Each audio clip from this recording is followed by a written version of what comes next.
بسم الله الرحمن الرحيم. حمدا وصلاة وسلام. أما بعد،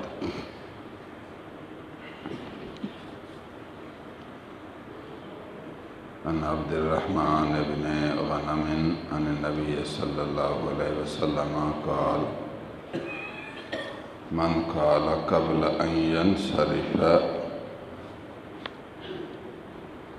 ويثني رجليه من صلاة المغرب والصبح لا إله إلا الله وحده لا شريك له له الملك وله الحمد وهو بيده الخير يحيي ويميت وهو على كل شيء قدير 10 مرات كتب له بكل واحدة 10 حسنات ومحيت عنه 10 سيئات ورفع له 10 درجات وكانت له حرزا من كل مكروه وحرزا من الشيطان الرجيم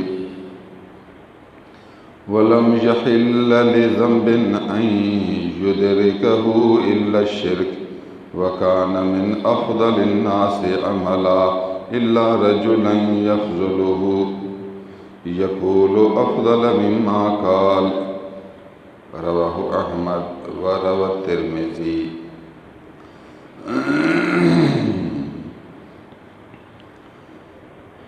حضور صلی اللہ علیہ وسلم نے ارشاد فرمایا: جو آدمی مغرب کی نماز پڑھ کر فارغ ہو، جس طرح نماز میں بیٹھا تھا اسی طرح بیٹھا ہو، اور صبح کی نماز پڑھ کر فارغ ہو، جس طرح بیٹھا تھا اسی طرح بیٹھا ہو. 2 نمازیں بیان ہوئی، مغرب اور صبح.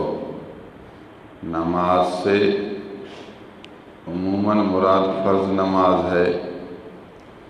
فرض نماز سے فارغ ہو، اگر اسی جگہ سنت پڑھتا ہے تو پھر سنت سے فارغ ہو بھی حرج نہیں.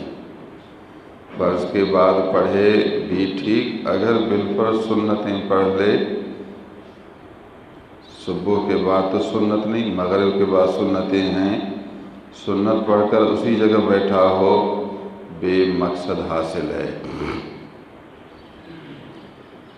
صبح اور مغرب نماز کے بعد نماز سے فارغ ہوتے ہوئے اسی حالت میں جس طرح آدمی نماز میں ہوتا ہے بیٹھا رہے. حضور نے یہاں اتنی وضاحت کی کہ اپنے پاؤں کو نہ پھیرے. جس طرح ادب کے ساتھ اتحیات میں بیٹھتا ہے اسی طرح بیٹھا ہو.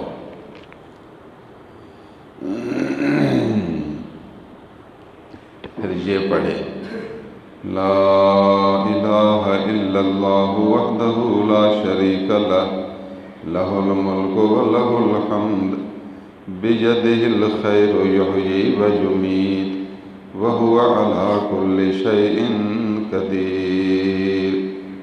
یہ اللہ کی تعریف ہے. 10 بار پڑھے، اسی جگہ بیٹھا ہو اور 10 بار پڑھے. اللہ کے سوا کوئی معبود نہیں، وہ اللہ جو ایک ہے، اس کے ساتھ کوئی شریک نہیں. پوری دنیا کی بادشاہی صرف اللہ کے لیے ہے اور سب تعریفیں صرف اللہ کے لیے. ہر بھلائی اس کے قبضہ میں ہے. زندہ وہی کرتا ہے، موت وہی عطا کرتا ہے، اور وہ ہر چیز پر ہمیشہ قادر ہے. یہ ترجمہ ہے اس ذکر کا. اللہ کی تعریف ہے، اللہ کی تعریف کر رہا ہے، اپنے رب کو یاد کر رہا ہے. 10 بار یہ پڑھے تو اس آدمی کے لیے ہر بار کے بدلے میں 10 نیکیاں لکھی جائیں گی، 10 گناہ مٹائے جائیں گے، اور اس کے لیے 10 درجے بلند کیے جائیں گے۔ اب یہ انعام ہے اس آدمی کے لیے جو بیٹھ کر ذکر کر رہا ہے۔ 10 بار ان جملوں کو پڑھا، ایک بار کے بدلے میں اب یہ بدلہ بیان ہو رہا ہے۔ اب 10 بار کے بدلے میں کتنا ہوا؟ سبحان اللہ۔ ایک بار کے بدلے میں 10 نیکیاں لکھی جائیں گی، 10 گناہ مٹائے جائیں گے، اور 10 درجے بلند کیے جائیں گے۔ اور یہ وظیفہ اس کے لیے ہر ناپسندیدہ چیز کے لیے کوٹ بنے گا۔ انسان چاہتا ہے کہ حادثہ نہ ہو، آج کوئی موذی جانور سامنے نہ آئے، نقصان دینے والا آدمی سامنے نہ آئے، مکروہ چیز، ناپسندیدہ چیزیں بہت ہیں، تو یہ ذکر ناپسندیدہ چیز سے بچنے کے لیے ایسا کام کرے گا جیسا کوٹ کام کرے۔ حرز منع پناہ، حرز منع بچانے والی چیز، حرز منع جائے پناہ، یہ اس کے لیے پناہ والی جگہ بن جائے گی۔ یہ ذکر اس کو محفوظ رکھے گا، ناپسندیدہ چیز اس کو سامنے نہیں آئے گی۔ کہتے ہیں جی ہمیں کوئی ایسا وظیفہ بچاؤ، ایسا وظیفہ بتاؤ جو ہمیں حادثے سے بچائے، تو پھر یہ بہترین وظیفہ ہے۔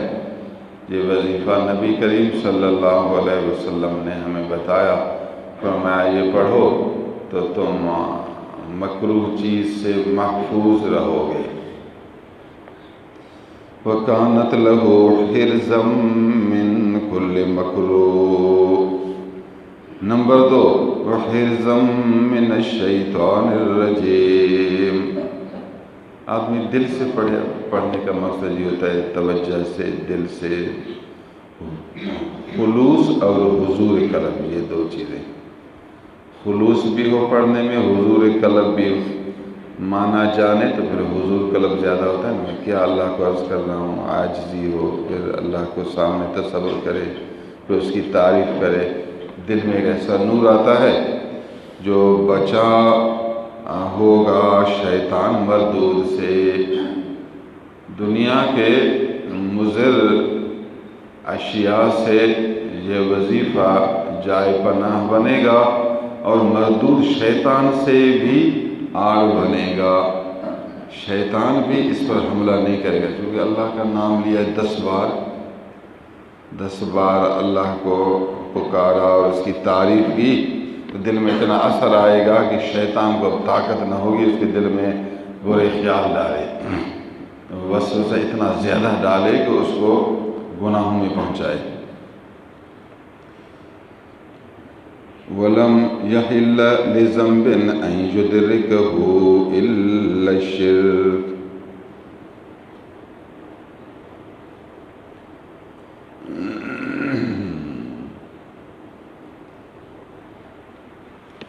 فرمایا اس وظیفے کی برکت اتنا زیادہ ہے کہ اس دن یا تو وہ گناہ نہیں کرے گا، ذکر کیا اس میں، ایسا اثر دل میں آئے گا، شیطان بھی اس کو برا خیال زور سے نہیں ڈال سکے گا، تو جب دل میں برا خیال آئے گا نہیں تو برا کرے گا بھی نہیں۔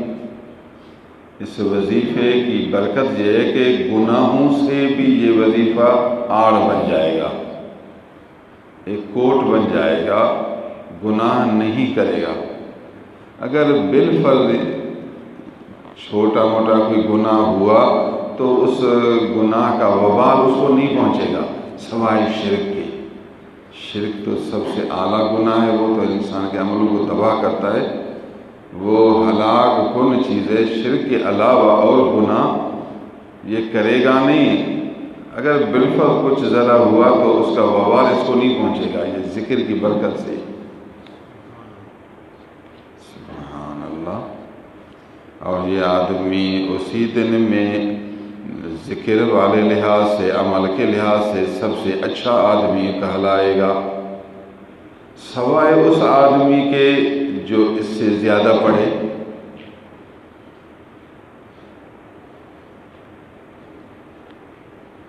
یا اس وظیفے سے بھی زیادہ اچھا وظیفہ پڑھے، یہ وظیفہ تھوڑا زیادہ پڑھے یا اس سے بھی کوئی اور اچھا وظیفہ پڑھے، تو وہ آدمی اس سے زیادہ ہو سکتا ہے، باقی اس کے علاوہ اور کوئی آدمی نہیں جو اس سے بڑھے۔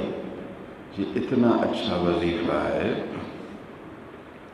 لا الہ الا اللہ وحدہ لا شریک لہ لہ الملک ولہ الحمد بیدہ الخیر یحیی و یمیت وہو علی کل شیء قدیر۔ استاد اپنے طلباء کو یاد کرائیں، امام غزالی علیہ رحمہ کی تصنیف ہے بدایت الہدایہ۔ بدایت الہدایہ میں انہوں نے بہت سے وظیفے لکھے، یہ وظیفہ پڑھو، یہ وظیفہ پڑھو، حدیث سے ہی انہوں نے وہاں ان کو جمع کیا، بہترین کتاب ہے۔ وہاں انہوں نے اس حدیث کو نقل کیا، فرمایا روزانہ جو صبح و شام، صبح کی نماز اور پھر مغرب، صبح شام ہوا، صبح کی نماز اب یہ سویرے ہے، مغرب یہ شام ہے، تو دن کے اول میں بھی اور آخر میں بھی روزانہ صبح و شام یہ وظیفہ پڑھے 10 بار۔ سبحان اللہ، اس کی بڑی فضیلت اور برکت ہے۔ حضور نے فرمایا نماز کے بعد پڑھے، تو نماز کے بعد اب یہ بھی ایک ذکر ہو گیا۔ کچھ لوگ آپ کو یہ کیا کرتے ہیں، نماز پڑھ کر اٹھو چلو، پھر نماز کے بعد آدمی جتنا ذکر کرے تو سبحان اللہ۔ نبی نے منع تو نہیں کیا کہ جلدی اٹھو، اگر کوئی آدمی وہ سبحان اللہ والا وظیفہ پڑھے، پھر آیت الکرسی والا پڑھے، پھر معوذتین پڑھے، پھر اس کے بعد یہ وظیفہ پڑھے، اب حدیث سے تو بہت ہے، آپ اس سب دعاؤں کو یاد کریں گے تو کافی وقت آپ کو بیٹھنا پڑے گا۔ پھر جس کی کوئی طبیعت ہے، کوئی یہ پڑھے، کوئی وہ پڑھے، کوئی وہ پڑھے، کوئی سب پڑھے، تو سبحان اللہ اچھی بات ہے، اس کو ٹائم ہے، کوئی اس کو مجبوری نہیں ہے، یا اس عمل سے زیادہ اہم عمل جو کہ اس پر فرض ہے، واجب ہے، وہ نہیں ہے، تو جتنا زیادہ پڑھے گا اتنا اجر زیادہ کمائے گا۔ آپ بھی ان چیزوں کو یاد کیا کریں، ویسے بھی چلتے پھرتے دن کو، رات کو، جب بھی دل چاہے آدمی پڑھے۔ اگر ان 2 ٹائموں میں مقرر نہیں پڑھ سکے تو صبح و شام کے وظیفوں میں رکھو، کوئی ٹائم آدمی صبح کا بنائے، کوئی شام کے ٹائم بنائے، ان وظائف کو پڑھتا رہے۔ ذکر کو اللہ پسند فرماتا ہے، فرمایا جو مجھے یاد کرے گا میں اس کو یاد کروں گا۔ اللہ کو زیادہ یاد کرو، اور خیالات بس اسے چھوڑ دو، اللہ کو زیادہ یاد کرو تاکہ تم کامیاب ہو جاؤ۔ سب بیماریوں کا علاج، اندر کے مفسدات کا علاج یہ اللہ کا ذکر ہے۔ جتنا ذکر کرے گا اتنا دل پر اثر پڑے گا۔ آج کل آخر زمان ہے، ہمارے لیے موبائل نیٹ کا زمانہ آیا، چھوٹے بڑے موبائل میں مصروف ہیں، اللہ کا بندہ کوئی ذکر میں مصروف ہو جائے، اللہ کا ذکر، پھر نبی کی شریعت کے احکام کو سوچ، پھر عمل کی طرف۔ یہ اخلاق بھی عمل ہے، بچوں کا بھی حق ہے، لوگوں کا بھی حق ہے، اللہ کا بھی حق، اللہ کے بندوں کا بھی حق، ان سب کو آپ پورا کریں گے، یہ آپ پر ضروری ہے۔ ان ذکر سے بھی یہ ضروری چیزوں کی طاقت ملتی ہے، یہ ذکر کرے باقی ضروری کام نہ کرے تو پھر یہ جاہل ہوا۔ اللہ تعالیٰ عز و جل ہمیں اپنے حقوق پورے کرنے، اپنے بندوں کے حقوق پورے کرنے کی توفیق عنایت کرے، اور اس قسم کے اذکار کو سمجھنے اور ان کی برکات سے بہرور فرمائے۔ وآخر دعوانا الحمدللہ۔